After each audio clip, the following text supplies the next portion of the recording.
Friday noon prayers in برزة, Damascus. For the first time, the Syrian Ministry of Information allowed us to come to one of the capital's hotspots for protests. And sure enough, as soon as the prayers ended, we hear the chant. "Leave, leave," the protesters yelled, referring to President Bashar al-Assad. It's a small protest of some 300 men, but they are loud. The people want to topple the regime, chant the protesters. The ministry minder asks us to stay at bay for our safety. But then we are allowed to get closer to the demonstrators. We want freedom and dignity.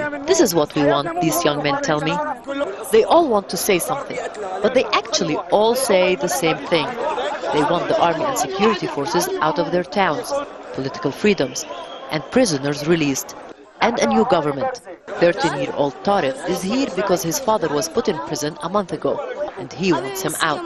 So every Friday, he joined the protest. Syrian TV was also present to cover the protest, and Syrian security was also around, but did not interfere with the protest, at least on this day. The protesters say every Friday, security forces use live bullets and tear gas to disperse the crowds. They show us the bullet holes. They say 6 people alone were killed here last Friday.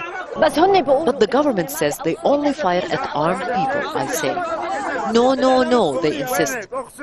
Peaceful. Our protests are always peaceful, they all assure me. They confront us with tear gas and automatic machine guns, firing live bullets. Is it too much if I throw stones? As this protest was about to end, a smaller group comes closer, chanting support for the army and security forces. In the afternoon, in a different neighborhood in the capital, a different group of protesters. These young men and women took to the streets to show loyalty to President Assad. But here, a more celebratory mood seemed to prevail. Rula Amin, Al Jazeera, Damascus.